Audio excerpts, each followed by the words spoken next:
Hello दोस्तों, welcome to fiction verse, जहां कहानियां सिर्फ सुनी नहीं जाती, महसूस की जाती हैं। आज हम लेकर आए हैं जॉर्ज आर मार्टिन की मशहूर किताब a song of ice and fire के पहले भाग अ गेम ऑफ थ्रोन्स का चैप्टर 61। इस अध्याय में हम देखेंगे कि कैसे डेनेरिस को अपने खाल ड्रोगो की जिंदगी बचाने के लिए एक रहस्यमयी औरत मिरी माज डूर पर भरोसा करना पड़ता है। लेकिन क्या ये भरोसा सही साबित होगा या इसमें छुपा है कोई गहरा राज? युद्ध, चोट और अनजाने खतरे, इस अध्याय में सब कुछ है। तो चलिए बिना देर किए शुरू करते हैं चैप्टर 61। युद्ध खत्म हो चुका था।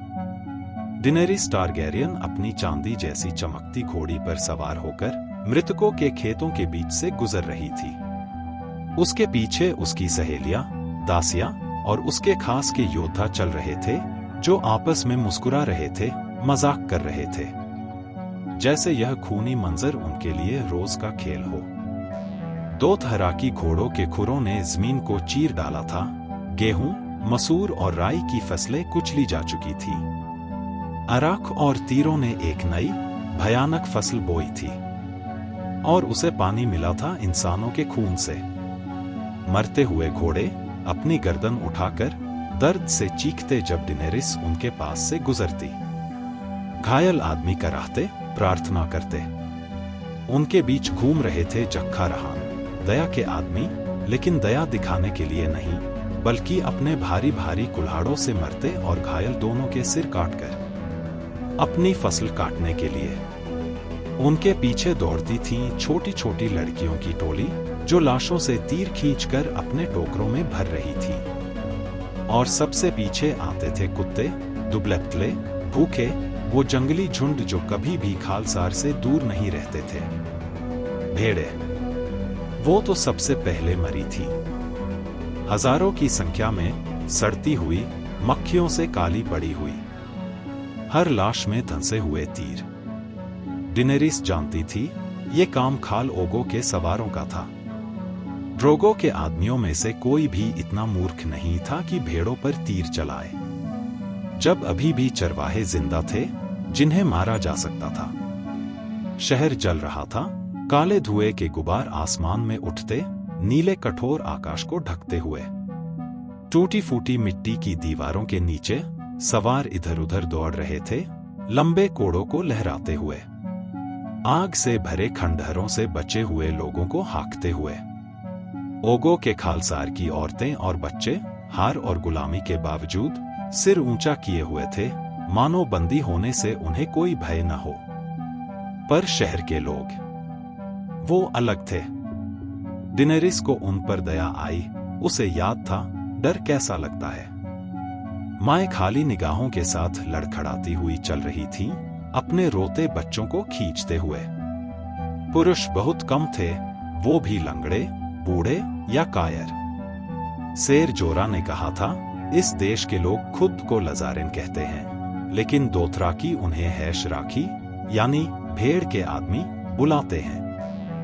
पहले डेनेरिस भी उन्हें दोथराकी समझ सकती थी, वही तांबे जैसी त्वचा, वही बादाम जैसी आंखें। लेकिन अब वो अजनबी लग रहे थे, नाटा कद, सपाट चेहरे और छोटे छोटे कटे हुए बाल। ये भेड़ पालने वाले, सब्जियां खाने वाले लोग थे। और ड्रोगो कहता था कि इनकी जगह नदी के मोड़ के दक्षिण में है। दोथराकी सागर की घास भेड़ों के लिए नहीं थी। डेनेरिस ने देखा, एक लड़का नदी की ओर भागा। एक सवार ने उसका रास्ता रोका और घुमा दिया, फिर दूसरे सवारों ने उसे घेर लिया, उसके चेहरे पर कोड़े बरसाते, इधर उधर दौड़ाते। एक उसके पीछे से आया और उसकी पीठ पर कोड़ा मारा, जब तक कि उसकी जांघें खून से लाल न हो गईं। फिर किसी ने उसके टखने में कोड़ा फंसाकर उसे गिरा दिया। जब वो सिर्फ घिसकते हुए रेंग सकता था, तो वो ऊब गए और उसकी पीठ में एक तीर मार दिया। शहर के टूटे दरवाजे पर शेर जोरा मिला। उसने अपनी जालीदार कवच के ऊपर गहरे हरे रंग का सरकोट पहन रखा था। उसके दस्ताने, पिंडलियों के रक्षक और हेलमेट सब गहरे भूरे इस्पात के थे।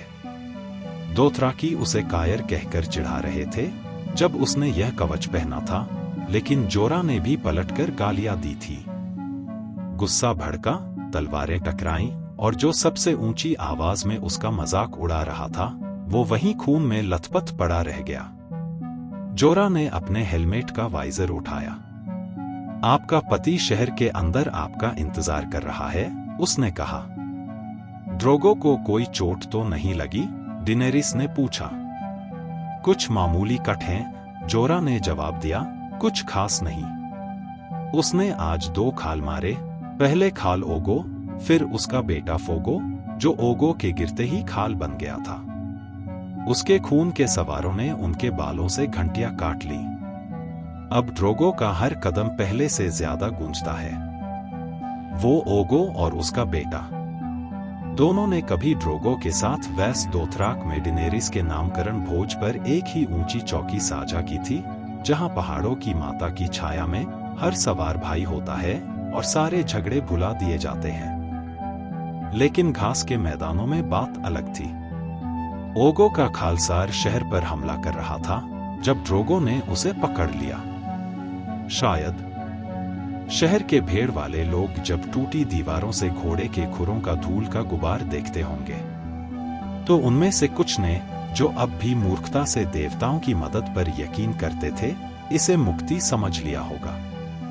लेकिन मुक्ति दोथराकी के लिए सिर्फ एक शब्द था। सड़क के उस पार डेनेरिस ने देखा एक लड़की, जो उम्र में शायद उसी के बराबर थी, चीख रही थी, एक पतली तीखी आवाज में, जब एक सवार ने उसे लाशों के ढेर पर उल्टा फेंका और उसके भीतर घुस गया। बाकी सवार उतरकर अपनी बारी का इंतजार कर रहे थे। यही था वो मुक्ति जो दोथराकी लाते थे। मैं ड्रैगन का खून हूं, डेनेरिस ने खुद को याद दिलाया। उसने अपना चेहरा दूसरी ओर मोड़ा, होंठ भींच लिए, दिल को कठोर किया और शहर के दरवाजे की ओर बढ़ गई। ओगो के ज्यादातर सवार भाग गए, जोरा कह रहा था, लेकिन फिर भी शायद 10,000 बंदी हैं। गुलाम, डेनेरिस ने सोचा। खाल ड्रोगो उन्हें नीचे गुलामों की खाड़ी के किसी शहर तक हाक ले जाएगा। उसका मन रोने को था, लेकिन उसने खुद से कहा, उसे मजबूत रहना होगा। यही युद्ध है, यही इसकी शक्ल है, यही है आयरन थ्रोन की कीमत। मैंने खाल से कहा है कि उसे मीरिन जाना चाहिए, जोरा ने आगे कहा। वहां उसे गुलामों की काफिले से बेहतर दाम मिलेंगे।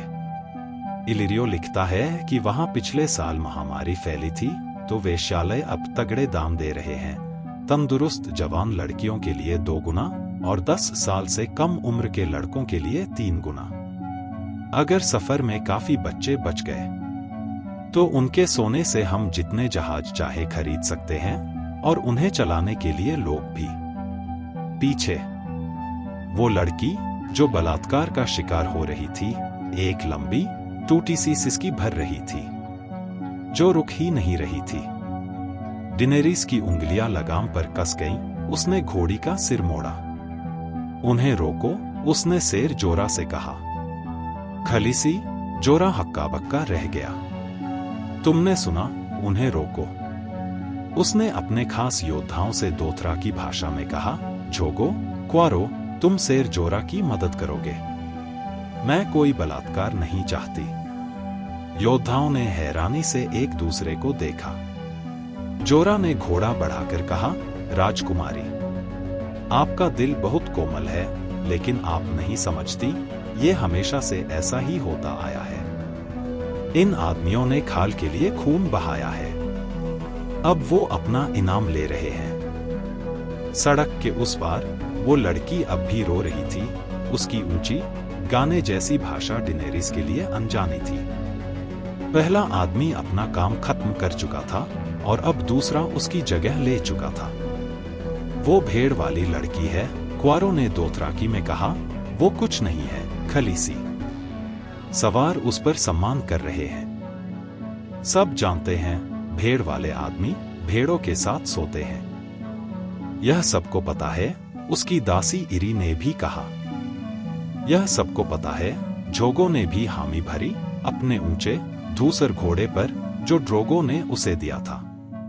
अगर उसकी चीखें आपके कानों को तकलीफ दे रही हैं, खलीसी, तो ड्रोगो उसकी जीभ काट लाएगा। उसने अपना अराक खींच लिया। मैं उसे चोट नहीं पहुंचने दूंगी, डेनेरिस ने कहा। वो मेरी है।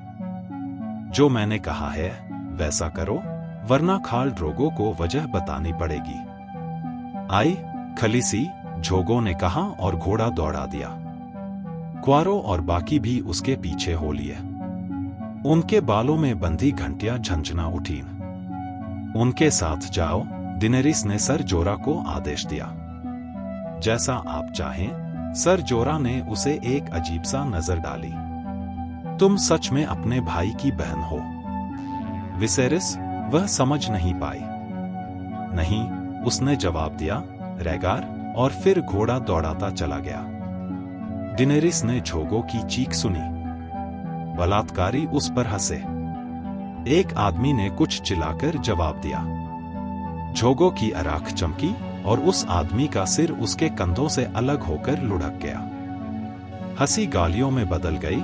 सवार हथियारों की ओर बढ़े, मगर तभी क्वारो, एगो और रखारो वहां पहुंच गए। एगो ने सड़क के पार उसकी ओर इशारा किया, जहां वह अपने चांदी जैसे घोड़े पर बैठी थी। सवारों ने ठंडी काली आंखों से उसे देखा।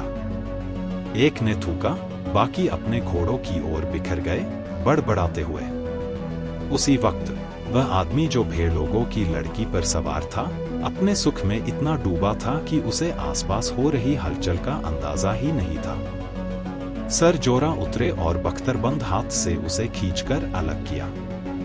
डोथराकी कीचड़ में लुढ़का, मगर फुर्ती से उठकर चाकू निकाल लिया। अगले ही पल एगो का तीर उसके गले में धंस चुका था। मोमोंट ने लड़की को लाशों के ढेर से खींचकर बाहर निकाला और अपने खून से सने चोगे में लपेट दिया। वह उसे डेनेरिस के पास ले आया। इसके साथ क्या करना चाहती हो? लड़की कांप रही थी, आंखें फैली हुई और धुंधली सी। बाल खून से चिपके थे। डोरिया, इसके घाव देखो। तुम सवार जैसी नहीं दिखती, शायद ये तुमसे न डरे। बाकी सब मेरे साथ आओ। उसने अपने चांदी जैसे घोड़े को टूटा हुआ लकड़ी का फाटक पार करवाया। अंदर का नजारा और भी भयानक था। कई घर जल रहे थे और जक्खा रहान अपना खौफनाक काम कर चुके थे। संकरी और टेढ़ी गलियों में सिरकटे शव बिखरे पड़े थे। कई औरतों को बलात्कार करते देखा। हर बार डेनेरिस लगाम खींचती, अपने खास को भेजती कि इस पर अंत करो और पीड़िता को दासी के रूप में अपने साथ ले ले। उनमें से एक 40 की एक भारी भरकम चपटी नाक वाली औरत ने टूटी फूटी आम ज़बान में उसे आशीर्वाद दिया। बाकी बस ठंडी काली नजरों से देखती रहीं। डेनेरिस को दुख हुआ, वे उससे भी डर रही थीं, मानो उसने उन्हें किसी और बुरी किस्मत के लिए बचाया हो। तुम सबको नहीं ले सकती बच्ची, सर जोरा ने चौथी बार कहा, जबकि उसके खास योद्धा नई दासियों को पीछे हाँक रहे थे। मैं खलीसी हूं, 7 राज्यों की उत्तराधिकारी, ड्रैगन के खून से जन्मी, डेनेरिस ने याद दिलाया। तुम मुझे नहीं बता सकते कि मैं क्या नहीं कर सकती। शहर के दूसरी ओर एक इमारत जोरदार धमाके और आग के गुबार के साथ ढह गई। दूर से बच्चों की चीखें और सिसकियां सुनाई दी। वे खाल ड्रोगो को एक चौकोर, बिना खिड़की वाले मंदिर के सामने बैठे पाए, जिसकी मोटी मिट्टी की दीवारें और एक प्याज जैसा गुंबद था। उसके पास सिरों का ढेर था, जो उससे भी ऊंचा था। उसकी बाह में भेड़ लोगों का एक छोटा तीर धंसा था और उसका बायां सीना खून से ऐसे ढका था जैसे किसी ने लाल रंग छिड़क दिया हो। झीकवी ने डेनेरिस को उतरने में मदद की। अब उसका पेट इतना भारी हो चुका था कि उतरना मुश्किल था। वह खाल के सामने घुटनों के बल बैठी। मेरे सूरज और सितारे घायल हैं। अराक का घाव चौड़ा था मगर उथला। उसका बायां निप्पल गायब था और खून और चमड़ी का एक टुकड़ा ढीला सा लटक रहा था। ये तो बस खरोंच है, मेरी जिंदगी का चांद, खाल ड्रोगो ने आम ज़बान में कहा। एक खास के अराक से जो खाल ओगो का था। मैंने उसे मार डाला और ओगो को भी। वह मुस्कुराया, उसकी चोटी में बंधी घंटियां बज रही थी। ये ओगो था जिसे तुमने सुना, और फोगो उसका खालक्का। मैं जब उसे मार रहा था तभी वो खाल था। मेरे जीवन के सूरज के आगे कोई नहीं टिक सकता, डेनेरिस ने कहा, वो जो दुनिया पर सवार होने वाले घोड़े का पिता है। तभी एक योद्धा घोड़े से उतरकर हग्गो से गुस्से में कुछ बोला। ये मागो है जो को झाको के खास में सवारी करता है, हग्गो ने कहा। कहता है खलीसी ने उसका माल ले लिया, भेड़ लोगों की एक बेटी जिस पर सवारी उसका हक था। ड्रोगो की काली आंखें डेनेरिस की ओर मुड़ी। सच बताओ, मेरी जिंदगी का चांद। डेनेरिस ने अपना काम बताया। ड्रोगो का चेहरा कठोर हो गया। ये युद्ध का तरीका है। ये औरतें अब हमारी गुलाम हैं। हम इनके साथ जैसा चाहे कर सकते हैं। मुझे अच्छा लगता है इन्हें सुरक्षित रखना, डेनेरिस ने कहा। अगर तुम्हारे योद्धा इन पर सवारी करना चाहते हैं तो उन्हें कोमलता से लें और पत्नी बनाकर रखें। इन्हें खलासार में जगह दो और इन्हें तुम्हारे बेटे पैदा करने दो। कोथो हंस पड़ा, वही सबसे निर्दयी रक्त भाई था। क्या घोड़ा भेड़ के साथ मेल करता है? डेनेरिस ने गुस्से से कहा, ड्रैगन घोड़े और भेड़ दोनों को खा सकता है। ड्रोगो मुस्कुराया। देखो कितनी उग्र हो गई है। लेकिन जब उसने हाथ बढ़ाया तो अचानक दर्द से मुंह सिकोड़ लिया। डेनेरिस ने तुरंत कहा, वैद्य कहाँ हैं? पुरुष वैद्य पहले ही भेजे जा चुके थे। ड्रोगो ने जिद की कि पहले और घायलों का इलाज हो। खाल ड्रोगो इंतजार नहीं करेगा, डेनेरिस ने कहा। झोगो, इन्हें तुरंत लाओ। पीछे से एक भारी आवाज आई, सिल्वर लेडी, मैं महान सवार के घावों में मदद कर सकती हूं। वह वही चपटी नाक वाली औरत थी। उसने अपना नाम बताया, मेरी माज़डूर, इस मंदिर की देवी पत्नी। खास योद्धाओं ने उसे मैगीत कहा, जैसे किसी डरावनी चुड़ैल को कहते हों। डेनेरिस ने पूछा, तुमने इलाज कहाँ सीखा? उसने अपने बचपन, अपनी माँ से मिले ज्ञान, अशाई के जादूगरों, दूर देशों की चिकित्साओं और एक माइस्टर से मिले ज्ञान की कहानी सुनाई। उस माइस्टर के गले में क्या था? सर जोरा ने पूछा।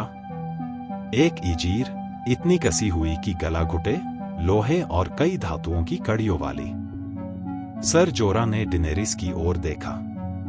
केवल वही आदमी ऐसी चीर पहनता है जिसने ओल्ड टाउन के सिटाडेल में प्रशिक्षण लिया हो, उसने कहा, और ऐसे लोग इलाज के बारे में बहुत कुछ जानते हैं। तुम मेरे खाल की मदद क्यों करना चाहती हो?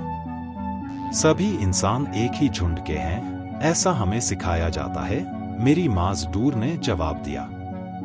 महान चरवाहे ने मुझे धरती पर अपने मेमनों को चंगा करने के लिए भेजा है, जहां भी मैं उन्हें पाऊं। कोथो ने उसे एक जोरदार थप्पड़ जड़ा। हम भेड़ नहीं हैं, मैगी। बस करो, डेनेरिस ने गुस्से में कहा। वो मेरी है, मैं उसे चोट नहीं लगने दूंगी। तीर निकालना होगा, कोथो, खाल ड्रोगो ने गुर्राकर कहा। हाँ, महान सवार, मेरी माज़डूर ने कहा, अपने चोटिल गाल को छूते हुए। और तुम्हारा सीना धोना और सीना पड़ेगा, वरना ज़ख्म सड़ जाएगा। करो, खाल ड्रोगो ने आदेश दिया। महान सवार, औरत बोली, मेरे औजार और औषधियां भगवान के घर में हैं, जहां उपचार की शक्ति सबसे अधिक है। मैं तुम्हें उठा ले जाऊंगा, मेरे खून के खून, हग्गो ने कहा। ड्रोगो ने हाथ हिलाकर मना कर दिया।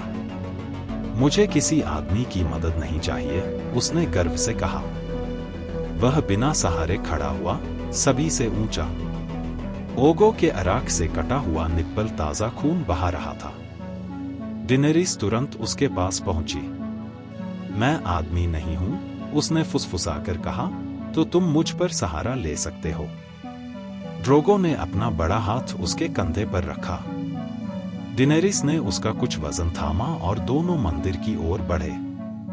तीनों रक्त भाई पीछे पीछे आए।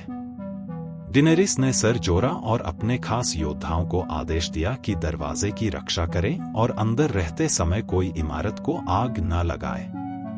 वे कई गलियारों से होते हुए प्याज जैसे गुंबद वाले ऊंचे कक्ष में पहुंचे। ऊपर छुपी खिड़कियों से हल्की रोशनी छन रही थी। दीवारों पर टंगे मशालधारी में धुआं भरे मशाल जल रहे थे। फर्श पर भेड़ की खालें बिखरी थी। वहां मेरी माज़डूर ने कहा, वेदी की ओर इशारा करते हुए, एक भारी पत्थर जिसमें चरवाहों और झुंड की आकृतियां उकेरी थी।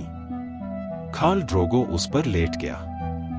बूढ़ी औरत ने सूखी पत्तियों की एक मुट्ठी अंगीठी पर डाली, जिससे कमरे में सुगंधित धुआं भर गया।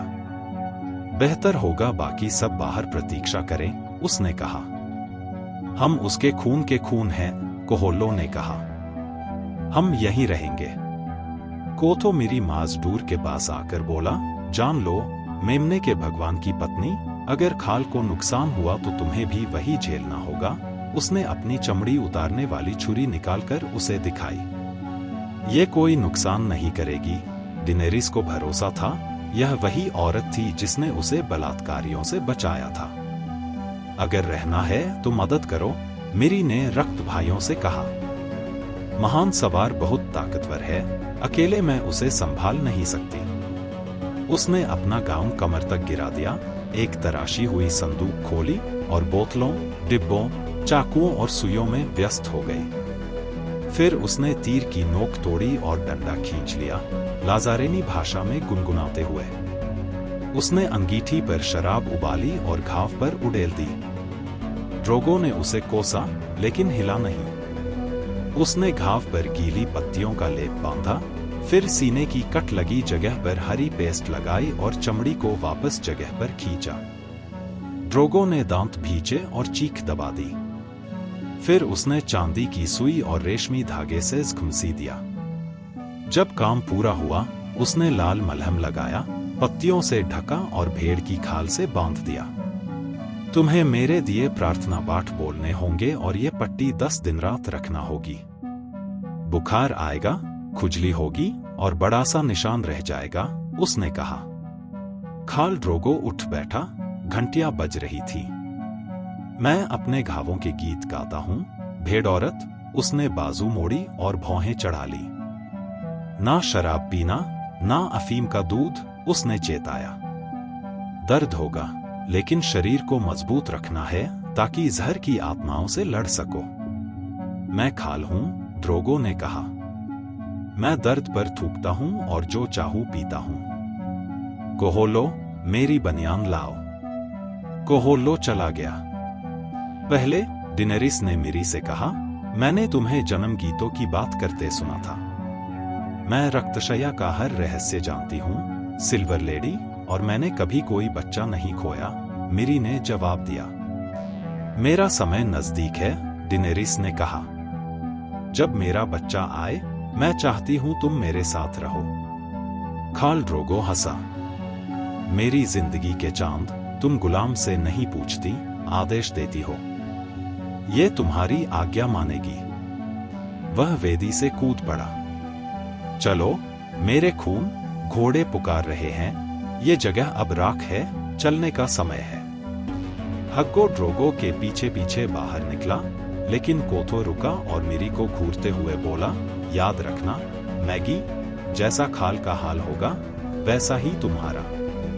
जैसा तुम कहो, सवार, मिरी ने कहा, अपने जार और बोतलें समेटते हुए। महान चरवाहा झुंड की रक्षा करे। अब सवाल यह है कि क्या मेरी माज़डूर सचमुच ड्रोगो को ठीक करेगी या उसकी नीयत में कुछ और है? अगर आपको ये कहानी पसंद आई हो तो वीडियो को लाइक करें, अपने दोस्तों के साथ शेयर करें और चैनल को सब्सक्राइब करना बिल्कुल न भूलें ताकि अगला एपिसोड आप मिस न करें। अगला एपिसोड देखने के लिए तैयार रहिए। ड्रोगो और डिनेरिस की कहानी अब और भी रोमांचक मोड़ लेने वाली है।